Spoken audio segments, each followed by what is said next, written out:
Monsieur Parizeau, bonsoir. Bonsoir. Alors, vous avez participé à ce débat. Plusieurs ont remarqué que votre ton est effectivement très modéré, que vous plaidez pour la modération. Est-ce que vous êtes surpris par ces réactions, dans le fond, de vous retrouver du côté de ceux que vous avez, pendant de nombreuses années, combattus pour leurs idées? Oh non, mais je ne pense pas à ça. Moi, il me paraît important de calmer le jeu, là. On sait que c'est trop depuis quelque temps. Alors, ce que j'essaie de présenter ce matin, c'est une façon de s'en sortir. Qu'est-ce qu'on fait à partir d'ici? Et dans la charte des valeurs, il y a d'excellentes choses. Puis, il y a des tentatives de régler des vrais problèmes. Par exemple, tout ce qui concerne les accommodements raisonnables. Baliser ça, établir encadrer la chose de façon à ce que toutes les administrations d'hôpitaux, d'écoles, etc., sachent un peu à l'intérieur de quoi ils doivent prendre leurs décisions. Ça, c'est excellent. Il était temps que ça se fasse. C'est un problème qu'on a traîné depuis 3-4 ans. Là, c'est bien fait dans la charte. Ça sera sûrement. Je pense que c'est important aussi de retenir les grands principes. La laïcité, c'est-à-dire la neutralité de l'État, la division entre Église et État, le principe rigoureux d'égalité homme-femme. Ça, c'est important de les mettre dans la loi, pas tellement parce qu'on ne l'a pas fait. La société québécoise est devenue laïque à toute fin pratique, mais parce que c'est important sur le plan des tribunaux. Que les principes soient affirmés dans une loi de façon claire. Là. Ça, c'est excellent. Je n'ai pas de problème avec la charte sur ce plan-là. C'est quand on arrive à... puis je n'ai pas de problème non plus avec cette question là, de donner ou de recevoir des services publics à visage découvert. Mais vous voudrez qu'on aille plus loin. J'ouvre la parenthèse tout de suite, on pourrait régler ça rapidement, vous et moi. À visage découvert, est-ce que vous dites que ça pourrait aller plus loin? Ça veut dire est-ce que vous voudrez qu'on interdise le niqab et la burqa dans la rue, par exemple? Moi, je sais que les Français ont fait ça, d'une interdiction absolue dans l'espace public. C'est peut-être beaucoup. Mais il faut quand même... Il y a des choses qu'on pourrait examiner, comme par exemple, dégager les commerçants de toute obligation de servir quelqu'un qui est masqué. Avertir tous les immigrants, ils ont des papiers à signer quand ils arrivent ici, des règles du jeu à cet égard. À visage découvert. À visage découvert. Il y a des choses, franchement, moi, j'irais un peu plus loin. Enfin, ça, c'est une autre affaire. On a réglé ça. Mais l'essentiel, c'est sur l'interdiction. Oui. Donc, moi, sur beaucoup de choses de la charte, je suis parfaitement d'accord. On peut régler le crucifix tout de suite. Le crucifix, pour vous... non, ça tourne au cirque, cette affaire-là. Même les évêques nous donnent une porte de sortie de déplacer ça. Moi, ce matin, dans mon article, j'ai suggéré que l'été prochain, le président, quand tout le monde est en vacances, consulte discrètement les partis. Et puis, il déplace Pourquoi il s'accroche à ça, votre ancien dans la galerie des présidents. Dans la galerie des présidents. De tous les anciens présidents, leurs portraits, on pourrait mettre ça, là. Hey, les évêques nous ouvrent la porte. On fait quand même être plus catholique que le pape. Peut-être que là-dessus, vous ouvrez la voie à certains d'anciens collègues à vous qui seraient heureux de pouvoir dire ça au caucus, parce qu'il faut croire que le caucus du PQ doit être divisé sur cette question-là. Oui, écoutez, sur des choses comme ça, tout le monde est toujours divisé. À un moment donné, il y a une question de sens commun. Bon. Je vous rappelle qu'en 1976, après l'élection du Parti québécois, le mois ou 2 mois plus tard, le président de la Chambre, je pense c'était Clément Richard, on disait la prière. Hein. Chaque séance, là, on se levait et on disait la prière. Puis un matin, on s'est levé, puis Clément Richard a dit... mes chers collègues, un moment de recueillement. Ça a réglé la question. On a vu parler. Il n'a pas eu de tollé, personne s'en est aperçu ou presque. Non, le sens commun. Alors, sur l'interdiction du port des signes religieux ostentatoires dans la fonction publique, parce que dans la population, certains pourraient croire que c'est l'interdiction de tout port de signes religieux, mais c'est sur les heures de travail, dans la fonction publique pour les employés de l'État, ça va trop loin. Non, ça, cette question-là, d'abord, jamais, à ma connaissance, au Québec, on a légiféré pour interdire quoi que ce soit de religieux. C'est jamais arrivé. C'est la première fois qu'on se trouve... On a déconfessionnalisé. On a tout déconfessionnalisé. Les commissions scolaires. Hein? Mais je me souviens pas qu'on n'a jamais passé une loi ou des règlements pour interdire quoi que ce soit de religieux. C'est pas dans nos habitudes. On a fait évoluer les choses là, graduellement vers une laïcité qui est à peu près totale maintenant. Pourquoi dans l'Église, les gens de l'Église catholique, les prêtres, les religieuses ont abandonné à peu près tous les signes distinctifs là, depuis déjà plusieurs années. On n'a jamais légiféré là-dessus. Les Juifs ont gardé depuis longtemps la kippa. On ne nous a jamais demandé comme gouvernement d'intervenir là-dessus. Pourquoi est-ce qu'on veut intervenir à l'heure actuelle pour essentiellement ce qu'on vit, c'est les musulmans? C'est même pas les musulmans, c'est les musulmans. Mais la question peut se poser, est-ce que, parce que certains disent que toutes les musulmanes voilées ne sont pas intégristes, mais toutes les intégristes par ailleurs sont voilées, et ceux qui estiment que la meilleure façon de l'affirmer, que la laïcité de l'État doit s'incarner à travers ses employés. Et pour eux, c'est l'aboutissement de la Révolution tranquille. Il faut aller jusque-là pour assurer l'égalité de tous devant la loi. Et Mme Marois me dit en entrevue, on ne veut pas que les gens soient embarrassés par l'expression d'une opinion religieuse. Bon, alors, là, vous êtes en face d'un principe général. Qu'est-ce que la Charte propose? D'abord, que tous les employés d'hôpitaux, tous les employés du cégep, de l'université, des municipalités, sur simple recommandation de leur conseil d'administration, peuvent se soustraire à la loi pendant 5 ans renouvelables. Mais on sent qu'ils vont reculer là-dessus. C'est la géométrie variable, ce principe-là. C'est ce qui vous dérange le plus. Hein? Et puis, mais au fond des choses, pourquoi le diable est-ce qu'on veut légiférer là-dessus? Regardez, il y a 3-4 jours, la présidente de l'Association des services de santé et de services sociaux. Ça, c'est tous les hôpitaux du Québec. Diane Lavallée, oui. Diane Lavallée. Qu'est-ce qu'elle dit? Elle dit, écoutez, on a consulté tous nos établissements au sujet de ça, là, du foulard islamique. Il n'y en a pas de problème. Il n'y en a pas. Guy Rocher, là-dessus, dit M. Parizeau. Pourquoi vous voulez régler un problème qui n'existe pas? Mais Guy Rocher dit là-dessus, en disant que c'est l'aboutissement de la Révolution tranquille, à laquelle vous avez évidemment, vous êtes de sa génération, vous avez participé à cela, bien sûr. Non, c'est pas l'aboutissement. Mais écoutez, on a fait bien des choses dans la Révolution tranquille pour laïciser cette société-là. Il y a une chose qu'on n'a jamais fait, c'est interdire des signes religieux. Ceux qui voulaient se débarrasser des signes religieux l'ont fait. Ceux qui voulaient les garder, les ont gardés. Le gouvernement fait le pari, le gouvernement du Parti québécois fait le pari que c'est une contrainte raisonnable qui pourrait remporter le test des tribunaux, de la Charte canadienne notamment. Et vous, dans votre texte ce matin, vous dites craindre que, dans le fond, ça va donner l'occasion à Ottawa de devenir les vrais défenseurs des minorités. C'est déjà le cas. Tous les partis fédéraux appuient les pauvres minorités au Québec. C'est en train de... Le fédéralisme est en train de se transformer en défenseur véritable des minorités au Québec.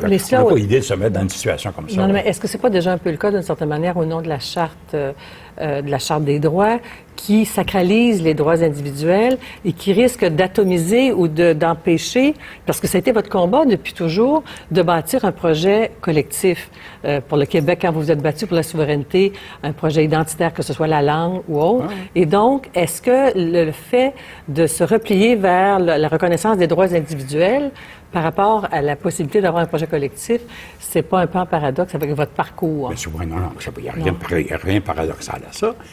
Encore une fois, là, tous ensemble au Québec, tout gouvernement confondu, on n'a jamais, par une loi ou un règlement, interdit quoi que ce soit de religieux. Là, il faut se poser la question, pourquoi aujourd'hui et pourquoi les musulmanes? Alors qu'on ne l'a jamais fait à l'égard des catholiques, on ne l'a jamais fait à l'égard des juifs. Pourquoi, tout à coup? Là, je comprends. Parce que plusieurs évoquent le fait que le voile est un signe de soumission, qu'il y a un message politique, plus que religieux même, parce que les tenants de la laïcité... Si on s'entend, là, si on s'entend sur ce qu'on entend à la télévision, à la radio, dans les journaux, les musulmanes elles-mêmes sont très divisées là-dessus. Les féministes sont divisées. Ce qu'on est en train de faire, c'est de provoquer chez elles une espèce de mouvement de solidarité qui est tout à fait compréhensible. Évidemment, même celles qui ne portent pas le voile, puis qui commencent à essayer de défendre celles d'entre elles là, qui sont menacées d'exclusion ou de perdre leur job. Puis tout le monde, entre nous, cette question-là est importante. Quand il y a, je sais pas, une semaine peut-être, on demande, il y a un sondage, puis on demande aux Québécois, tu sais, aux Québécois, ils sont pas méchants, il ne faut pas se faire d'illusions. Est-ce qu'une femme pourrait perdre son emploi parce qu'elle insiste pour porter le foulard islamique? Hein?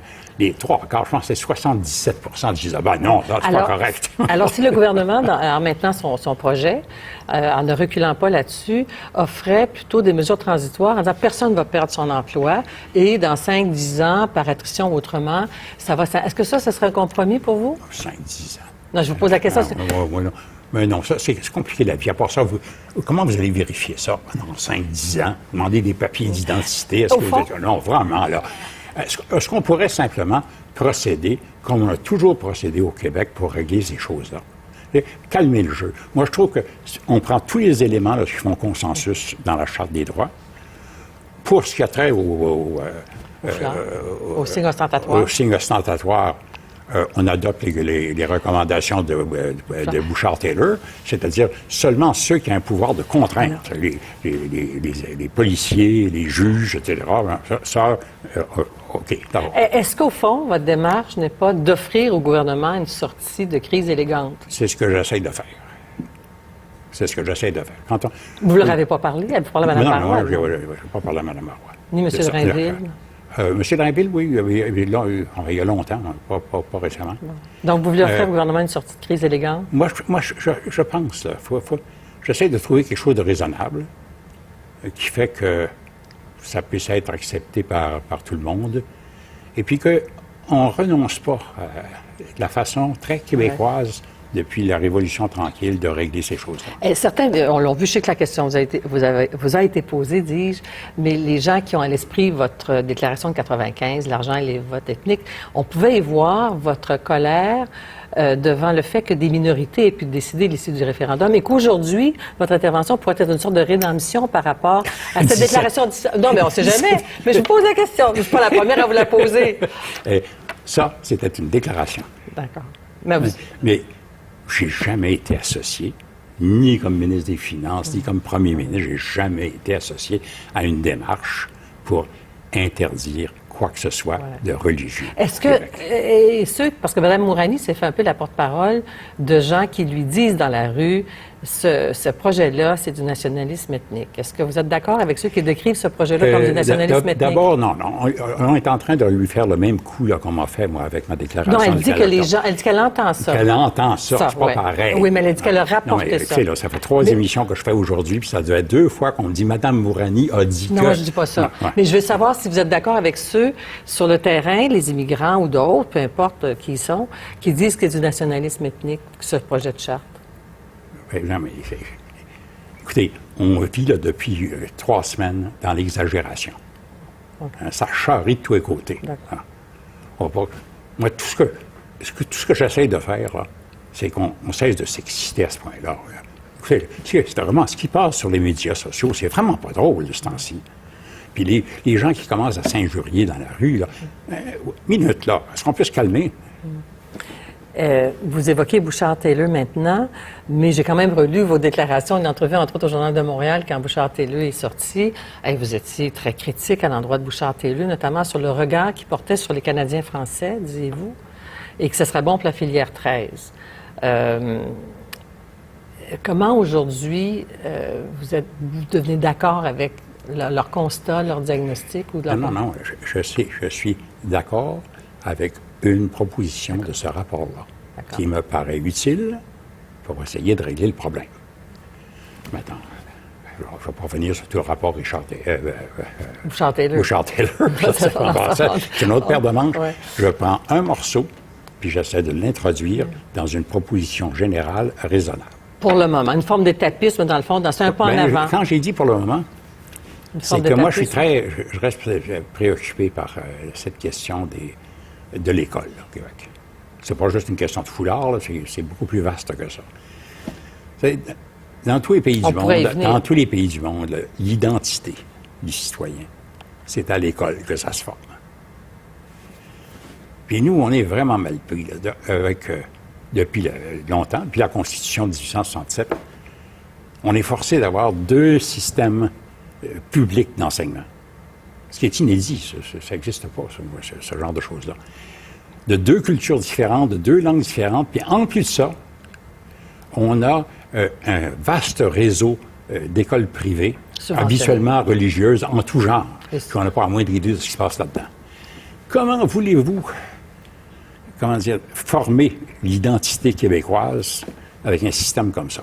Il va falloir qu'on y repense, puis le foulard donc, est juste un élément parmi bien d'autres de ça. Donc, vous restez ouvert à l'idée qu'on puisse examiner le fait que les enseignants, on puisse leur enseigner... les enseignants, et puis, les élèves aussi. Je veux dire, comme en France? Comme en France, je ne sais pas, là. Moi, je trouve que quand la présidente du Conseil du statut de la femme l'a dit, il faudrait peut-être faire des études avant de s'embarquer dans des affaires c'est pas sur l'impact, au fond, de dire s'il y en a qui vont perdre leur emploi ou pas, mais sur la question des enseignants, puisqu'il y en a effectivement qui disent on va adopter Bouchard-Taylor, parce que les employés d'État qui ont une force de coercition, là, mais d'autres, ils voient aussi la nécessité pour les enseignants, et ça pourrait être une position de repli pour le gouvernement, dans la mesure où les enseignants prodiguent, enseignent des valeurs et justement contribuent au primaire ou au secondaire à la formation des plus jeunes. Oui, mais je vois pas ce que le foulard islamique, tout seul comme ça, là, va régler comme problème de quelqu'un. Dans les écoles, le problème est bien plus sérieux que ça. Puis quand on voudra l'aborder, on l'abordera sur toutes ses facettes et pas juste sur un petit morceau comme ça, pour faire plaisir à un certain nombre de gens qui, rêvent depuis des années d'une sorte de laïcité à la française avec des règlements partout, là. Monsieur Parizeau, merci beaucoup d'être passé en studio ce soir. Merci. On verra si le gouvernement prend votre offre comme de compromis. Bien, je l'espère vivement. Merci beaucoup.